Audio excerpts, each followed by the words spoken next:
Hello, everyone, and welcome to webinar number 11 in our AFBSS webinar training series. Today's webinar is part of a two-part change management series. It's Change Management for Implementation, Part 1. And now, without further ado, I'd love to hand it off to our presenters, Suzanne Daub and Nancy Camp. Good morning, everyone, or good afternoon. Wonderful to be here with all of you. I'm Nancy Camp, Managing Director here at Health Management Associates. I am a nurse by background and love all things change management. So I'm super excited to be with you all today and talk through some approaches and hopefully some easy tips and tools to help you going through change, which we all are, especially in healthcare. So thanks for letting me join. And hi, everybody. I'm Suzanne Daub. I am a clinical social worker. And like Nancy, I find change management a very exciting and very important thing to do. So I'm really honored to have the opportunity to think about this with you, to look at some of the pain points as well as some of the real benefits you can get by doing this. So let's go ahead to the next slide. And we will take a look at our agenda. So our agenda today involves, a series of questions, or a series of issues. But what's really important to notice about today is that this is about the broader framework of change management. We hope that we are communicating some of the basic principles, why change matters, this change roadmap that you see, the definitions of adaptive and technical change. But we really are going to be trying to establish this framework of change that we will then dig into the next time we see each other. Um, so let's look at our learning objectives for today on the next slide. So we hope that you come away from this feeling like you can list the 5 steps involved in the change roadmap, which we're going to get into soon. They'll be able to explain the essential elements of effective change and then distinguish between adaptive and technical change. All right, so let's look at our beginning slide, which is really, this question, why change management matters. And it's a great place to begin. So I want to go to the next slide for a moment and just do a little bit of level setting before I turn over to Nancy. So, I think it's important, and I think it's very intuitive. Most people understand that, we naturally do seem to avoid wanting to talk about change, right? That change can be really uncomfortable. We can feel much more stable by just relying on what we know, what's familiar. So even when systems are imperfect, the existing way of doing things is known, it's predictable, and it feels manageable. But these large scale changes, especially connected to like these state initiatives, funding requirements, new models of care, it can feel very overwhelming. And you may think, or you may hear people saying, we just can't do it. That would never work here. So even when the intent that people might even agree, yeah, that would be great. This is what we need. Even when the intent is positive, change can be very difficult. It can be frustrating. It can be a normal kind of reaction to a change.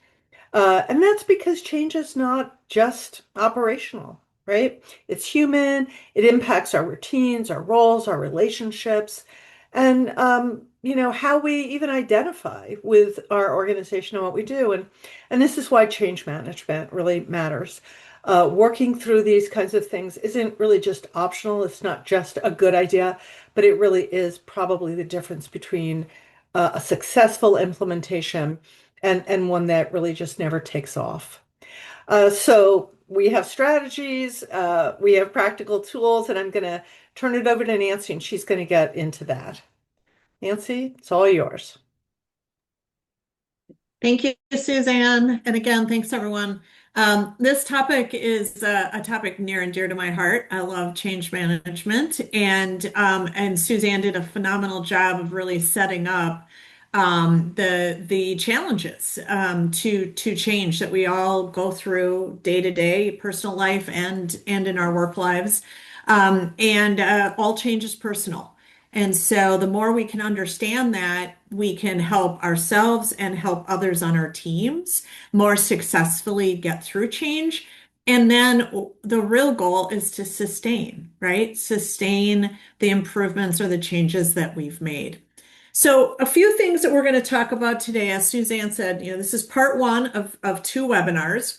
We're going to start by giving you sort of this overview and really look at a little bit of a roadmap to follow. And then the next time we come back together next week, we're going to delve into it deeper and get back into those roadmap components and really see how do you apply these areas to the work you're doing right now. So a more direct application. But first, we kind of all have to conceptually get on the same page, have some common understanding, some common terminology, and that helps us to move forward and really lead change. So if we go to the next slide, I want to start off with just sort of a case example, and you all can be the case example as well. You can be thinking through from your own perspective right now. So here's just an example. I think you've had this example before of Hope Community Services. What's changing? Their care delivery system. They're expanding from clinic-based to mobile. They have field-based substance use services. They have a new population. They're serving high needs. They have a lot of new things going on. Their goal is to build a confident, supported workforce that can deal with all of these, different and new care in new settings. Their challenges: workforce readiness, skill gaps, staff resistance, role confusion, burnout, retention. Sounds familiar probably in just about every change we have. And so, what are those change management needs we have? Well, we need to have a clear workforce strategy, build competencies, strengthen supervision and protocols, and reinforce. So, these words: clear strategy, building competencies, strengthening roles and protocols, and reinforce. Those are key change terms, what we call change levers, that we're going to talk about throughout our time here this morning. But want to just kind of pull those into an actual example and think about your own changes you're going through now and saying, do we have some analogy here to some of these challenges and to some of the changes, and how are we going to manage those changes? What I love this. This is the formula for change. It comes out of old literature actually, and really out of like sociology literature, and it's really practical when you think about it. So what this shows is there are three components that have to be strong enough for a change to take place. And I'm going to talk about change roadmap steps to help us get these three things in place. But let's just talk about these at a high level. So first of all, there has to be dissatisfaction with the current situation. And if you truly have people who are like, I love the way this is, everything works great, it's been working great, look at the data, look at the satisfaction, I love it, retention of people, like everything is going smoothly, it will be very hard for you to change. Okay. It will be very hard for you to change this if people are completely satisfied with how it's currently happening. So, so thinking about level of dissatisfaction. So you may say, well, what would we do about that? Well, there are ways to sort of create that fire under people's feet that maybe this process isn't as great as you think it is, right? And so And oftentimes it's very rare that someone says, "This is so perfect. I love it. It's working great." That's kind of a rarity. So you'll be able to find some sort of unsatisfaction, dissatisfaction. It could be looking at data and saying our outcomes really aren't where it should be. Like, yeah, our day-to-day processes are good. I like my job. I like what I do, but our outcomes really aren't there. So we look to find where we can sort of disrupt that current status, right? Disrupt that familiar, comfortable, satisfied state. So that's that first element is there has to be some level of dissatisfaction or some burning platform, as they sometimes say, for the change. The next piece is clear and understood desired state. That means the vision for the new. We have to be clear, crisp, on the same page, showing the value and the purpose of the new state. We're putting this model in place because it's going to get us to XYZ outcomes, and we can see that. That's where that vision is. It's very clear and understood what the purpose may. We may not know how to get there quite yet, which is the next step, but we have all bought in to this new state, this new vision. And then the third piece is the practical steps towards it. So it is the how to. How do we get there? So, yeah, we can buy into that vision, but I don't think we're ever going to get to that vision, right?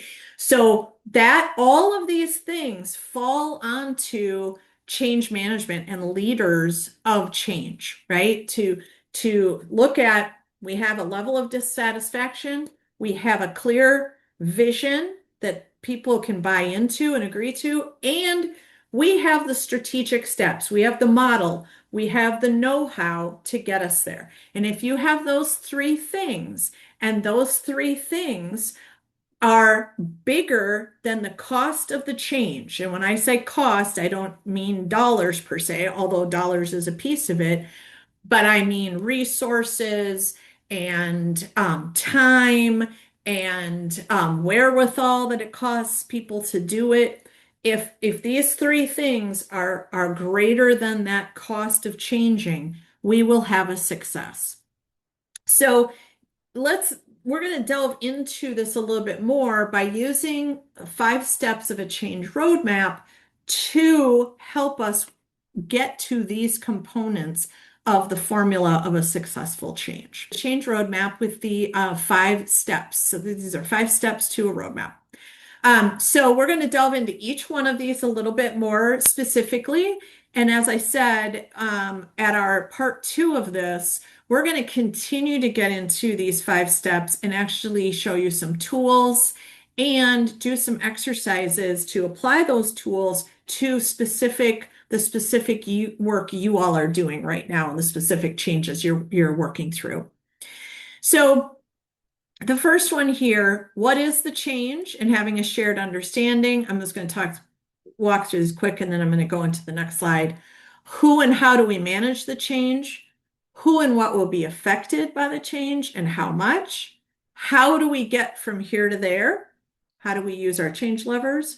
And then how do we align strategies with behaviors? Because that's when you get full transformation, full sustainment of change, is when it just becomes the way we do things around here. That's aligning the strategies and the behaviors. You don't even think about it anymore. That is the true transformation, and that's what helps to sustain changes. Okay, let's go to the next slide on the first step of the change roadmap, where we're going to talk about what is the change. So, to some degree, you're going to as I'm talking through these steps, you're like, yeah, we talk about that, we do that. But really, these steps each have to be taken and really have to be embraced and thought through in order for this to work. So this first step of what is the change, it's not just saying, well, this is what we're doing, this is the model. It is really about defining that vision and getting that buy-in and that acceptance from everyone that this is the vision we're trying to get towards. So understanding what that change is, why are we making this change? Again, this is helping with what's the dissatisfaction with the status quo? Why are we doing this change? The why and the where we're going, that vision is critical in this first step of what is the change. So helping to define that, helping to think through how will we know when we get there? What is the goals around that? These are important components to this first step of what is the change. On the next slide, we actually talk through that a little bit deeper of the three pieces here. One, why are we making this change? Data can show us sometimes where our biggest gaps are. Where do we have a high number of individuals with co-occurring behavioral health needs, medical health needs? Where do we have delays in access to getting the care they need? Where are individuals not being effectively engaged? Whatever those data points are, what are the data showing us that helps us say we need to make this change because of this? Okay. So that's going to show us where those gaps are, going to show us where we need to focus our change. This also helps us then to define the change. So creating an aim or a goal to say, we want to reduce time to contact by meeting individuals where they are. We want to integrate behavioral health into care for individuals with chronic conditions. We want to strengthen care coordination to reduce avoidable readmissions. Those are examples of aims or goals that you would create based on those first data points and those gaps you saw. And then the third step is of defining your changes. How will you know when you get there? And that's your measures, right? So why are you doing this? Where are those gaps? What's the goal or aim you want to do to fix that? And how will you know when you get there? Those are your measures, and those could be process measures. They should be process measures as well as outcome measures. And those measures are critical for change management because without the measures, you have no data to show people, is the change working? Is the change not working? Are people doing the change the way it's supposed to be done? That's what the measures do, is they help to reiterate, reinforce, support people in making the changes. So the measures are an incredible important piece to this step one of what is the change. So once we have that sort of established with defining the change, defining our goal, defining measures, we then move on to step two, which on the next slide is really about who and how do we organize to manage and lead this change. Okay. And you're going to see, hopefully, in these steps of the roadmap, they are somewhat sequential because you can't figure out, oh, who and how are we going to lead this change if we don't know what the change is yet, right? So step one, what is the change? What's our aim? Why are we doing this? What are our measures of success? Now we can take that and establish who are the key change roles that we need to use and be working with to manage this change. So step two is clear change roles and change management infrastructure, and also assessing your readiness for change, assessing your organization's readiness for change, assessing your own readiness for change.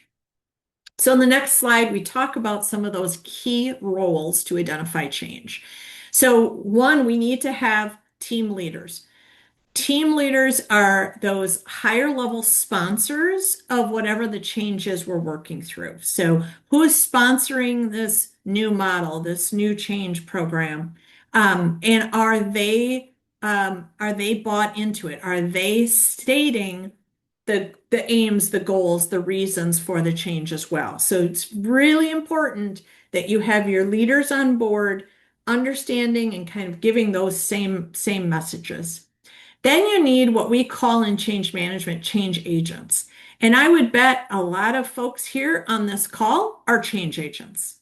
They are the folks that are directly in the change and are helping to get others ready for the change and help lead the change process. And that is really what change agents are. So change agents need to be very bought into the change and help and understand change management because you need to help others that are not quite bought in yet. And how are we going to help them get over this and manage, get over the challenges, the resistance components that they might be exhibiting. And we're going to talk a lot more about resistance and some of the managing of the resistance in our part 2 session as well.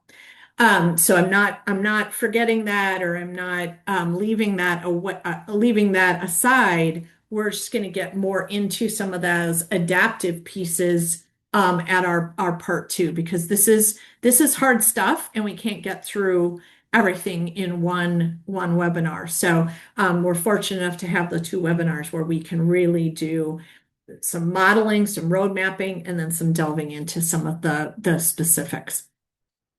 And then the third role here is change participants. You all might be change agents and change participants. Or you may be starting to think about who are the change participants on your team or within your sphere of change here. Change participants are those who are most impacted, most affected by the change. They may not be in a formal leadership role, but they are going to be affected by this change the most, right? That frontline change is happening with them, to them.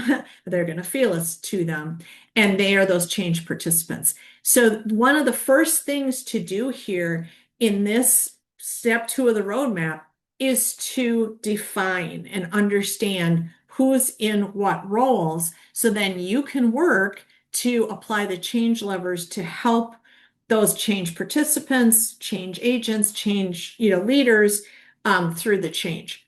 If you have a change agent that's not ready for this change, that's going to be tough, right? Because your change agents, just as the name states, need to be the agents of the change. They need to be the cheerleaders for this change and help others through both organizational change and somewhat personal change, because that's oftentimes where that resistance is flaring up from as well. So understanding these roles, defining them, and then helping to support the change for these roles is very critical for the second step of the roadmap.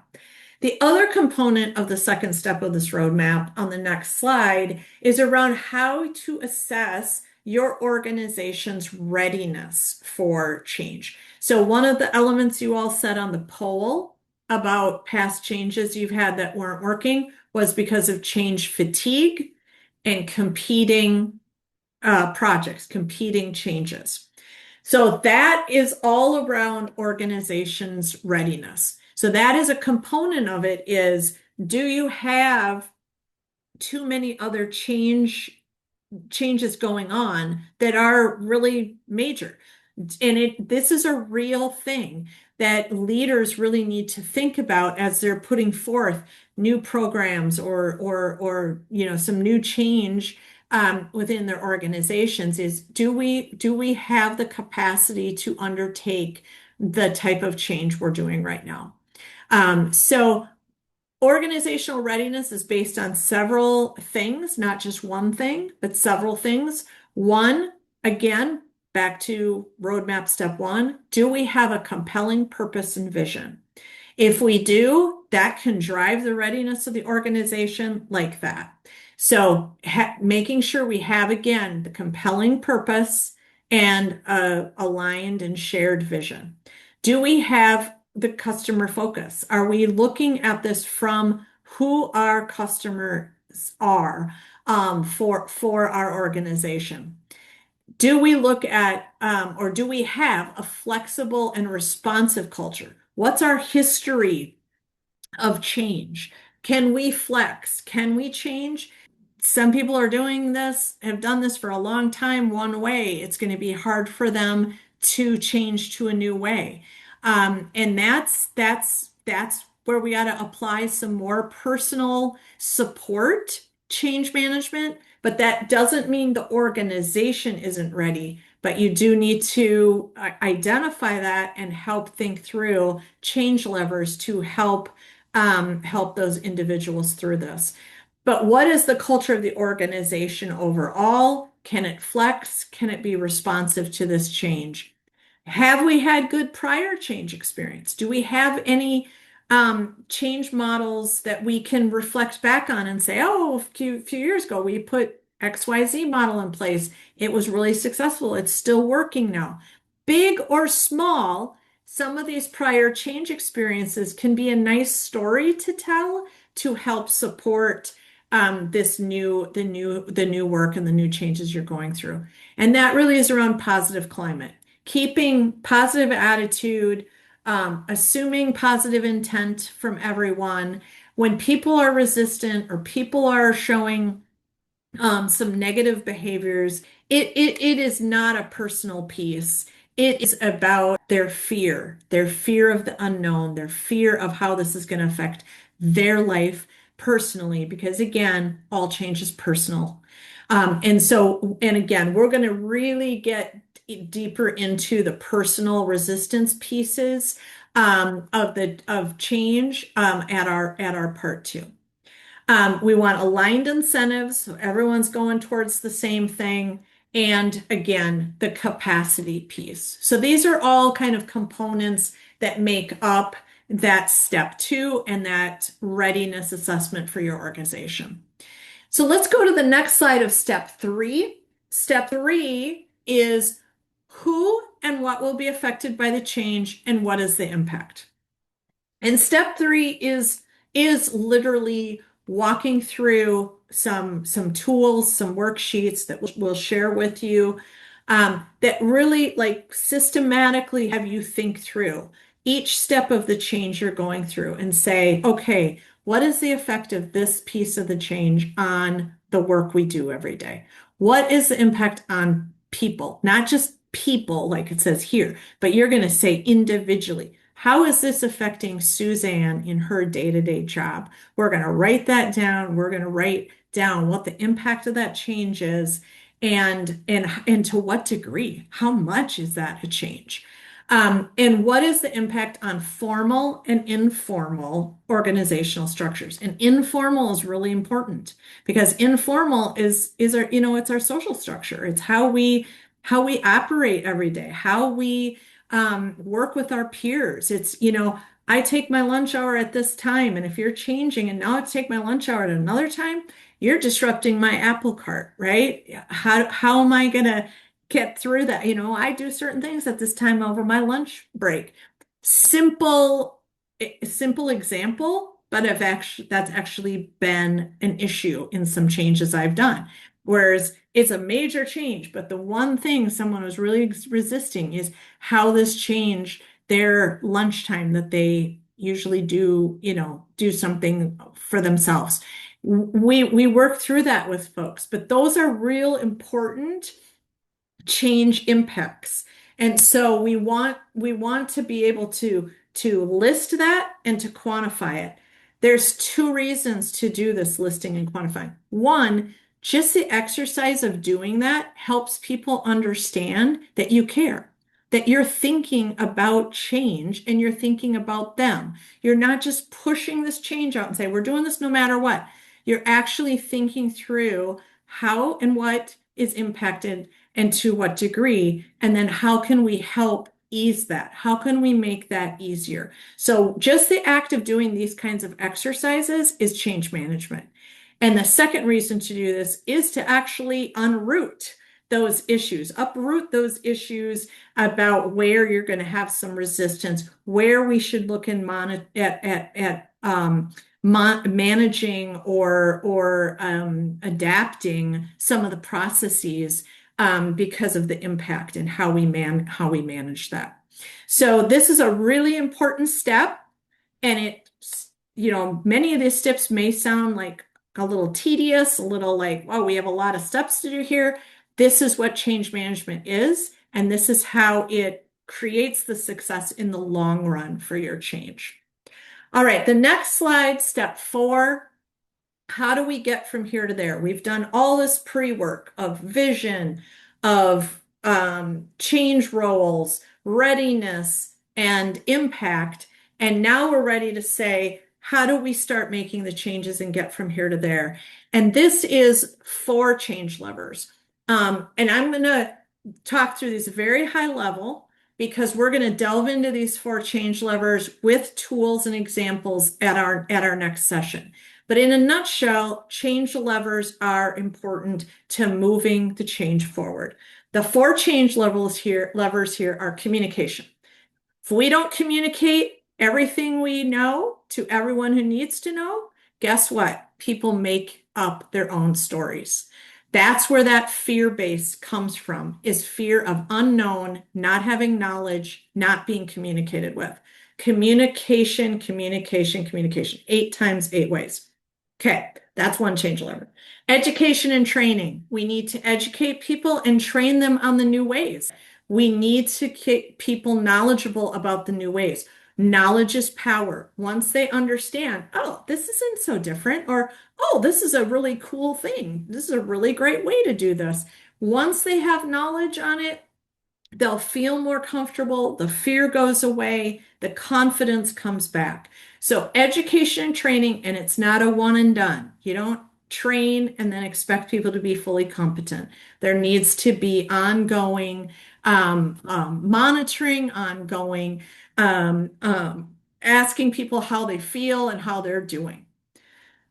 Third change lever is reinforcement. I talked about this earlier with measures, data. Data highlights where we're going. Are we making the changes we need? Are we making progress? If not, we make changes. If yes, how do we keep doing the right things? How do we keep going on where that is leading us? That's the reinforcement component. And then the last change lever, which is always the hardest, is personal support, because all change is personal. You're going to hear me say that a million times. Personal support is needed because people can go through and buy into this, that, and the other thing. But if that change is going to affect them in some way that's personal to them, they're going to show signs of resistance. And you all, as change agents, change leaders, need to help people with personal support for change. What does that mean? It means asking them what they don't like about this, what they do like about this, and sit back and listen. And sometimes just having a listening ear helps with that addressing resistance. Okay, last slide for me, and then I'll turn it to Suzanne, is step 5, which is really sustainability piece, aligning strategies and behaviors. And the easiest way I can say what step 5 is, it's a repeat of all the previous steps. It's a repeat of the 4 change levers. That's how you continue to sustain change, is continue to communicate, to train and educate, to personally support, and to reinforce with data and progress. So let's go forward, and I think we'll just move right into Suzanne and some adaptive and technical change. Sure. Sure. That was great, Nancy, as always. And when you were saying all change is personal, I actually kept thinking about how helpful it can be to reflect on how difficult changes to make personally, right? So we think about how hard it is to do very basic, simple changes in habits on an individual level, and then how really difficult it is to make it on an organizational level. It's a lot of work. So this issue of adaptive and technical change really helps us to focus in on where we want to do that work. What's the best place, the best way. So I don't know how familiar you are with these ideas, but let's look at the next slide. And we start here with this concept of one of the biggest reasons that change efforts fail is organizations using the wrong approach for the type of problem that they're trying to solve. And very often, I can speak from experience personally, from things I've observed, very often we try to solve adaptive challenges with technical fixes. So an adaptive challenge really requires people, it's really the people side of things. It really requires these are the challenge, these are the changes that require people to think differently, right? To work differently, sometimes to let go of some of the familiar ways of doing things or the ways that we know. That takes more time, it takes more leadership, it takes more communication. Um, Technical changes are often faster and they're often more comfortable, which is why we default to them. So those might be things like let's add a workflow or add another training or try to do a small thing differently over here, create another policy. And often those things are needed. I'm not saying that they're not needed, but if the real issue involves fear and resistance or communication breakdowns or role confusion or even just trust, a technical change is not going to solve those problems. So part of why we do this is that we don't recognize that. We don't recognize that a technical change is what's needed. And we go for, I mean, I'm sorry, an adaptive change is what's needed. We go for the technical change and then feel a sense of frustration. So let's look at the next slide and let's take a little more deep look at this. So as you specifically, when you think about this field-based work, think about AFPSS, right? It's important to like really change the way that we are framing this. So, an adaptive change, right? Why might people be anxious? Because it often means moving from, say, an office-based work or scheduled appointments, working in a very controlled environment, and it means shifting to a mobile environment, right? A community-based environment, highly unpredictable settings. That kind of transition often creates uncertainty or discomfort and resistance, even among folks that are very committed. Um, and so some of the idea is trying to identify when is that going to be? When is that going to be an issue? When are we going to be bumping up against deeply held beliefs, deeply held ways of doing things, where that's not really going to be a technical solution. On the other hand, the technical solutions can be very useful when the problem is well defined, when an easy answer or an easy fix can be found and can be integrated in and moved into that structure, where it's at a point where things are more predictable. Often these things are iterative. We might think, oh, that was a technical change. And in fact, we were wrong. It was an adaptive change. And so when you see things not working, that's when you can really say to yourself, okay, maybe we misunderstood. We thought it was going to be a technical change, but it in fact is adaptive. So then you can start to think about the things that Nancy outlined and ask yourself, what do we need to do now? Most of the work really is going to get done in the area of adaptive change. So let's look at the next slide. And the next slide really looks at, time and work and when things are happening. Um, so at first, it makes sense, right? When you're going to do any kind of improvement effort, it makes sense that change is often weighted on the technical side of the story, right? So you really do want to think about what kinds of workflows do we want to try? Right? What kinds of equipment do we need? That's a great example of a technical change. What's needed to use that equipment? What kinds of policies do we want to do? What's needed to implement those policies? Documentation tools, training materials. Those are all important parts of implementation. But over time, you will see that you're going to begin to encounter some resistance or some, oh, we just can't do it, or it's just not working as we expected.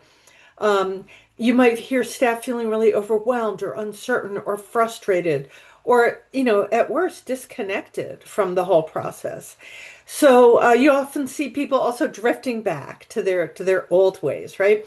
And this is the point. That's really the point where adaptive work becomes essential, right? Your focus has to incorporate building understanding, building trust, confidence, engagement, reinforcing, really understanding the sources of fear and worry and breaking them down into smaller steps to see if you can tackle them that way. So you really do want to adapt, or I should say integrate adaptive strategies early. You really want to do that, as Nancy described, trying to figure out roles. What are people worried about? The more that you do that, the more that you build that adaptive stuff in earlier, even as you're addressing these technical challenges, the more likely the resistance is going to be lowered. People are going to feel more trust and safe in coming and saying, we need help in these areas. Let's look a little more deeply in the next slide at some of the technical tools, many of which are tools that you may already have been thinking about and planning. So, you see them here. Again, we talked about these, the workflows, the assessment tools, worksheets for tracking who's doing what and when, case reviews, the importance of that, doing that case review in a way that's meaningful and useful. These are all things, you can read them here, that we consider adaptive technical tools. Um, and then we move into at the next slide, we move into the adaptive tools that often are about how do we use those technical tools, right? How do we apply them? So we look at things like people engagement, probably the most important adaptive strategy. Communication, critical. How often do we hear, why didn't this work? I didn't know what we were supposed to be doing. I didn't understand it. We have a lot of moving parts. Involving people right from the beginning in developing a communication plan. Who needs to know what when? That can be a very useful strategy. We think about motivational interviewing often as a clinical strategy, but really thinking about using it, using those principles of trying to explore concerns, explore ambivalence, reinforcing the strengths that we see, helping people move toward readiness. Those can all be used in this change effort. It's not limited to our clinical tool. Behavioral activation, another example of a clinical tool that can really be used by helping the people on your team make small, achievable, realistic changes that that build on each other rather than expecting everything to happen all at once. And then finally, self-management and goal setting. All of this really does help us to manage resistance. It all really helps. All right, so let's look at the next slide. And I'm actually going to say we're going to deal with this next issue so deeply. How to begin to develop the skills and become an adaptive change leader. Thank you all so much for tuning in to this webinar. Please remember, if you have any questions at all, please reach out to us at info@afbsstraining.org. Thank you so much.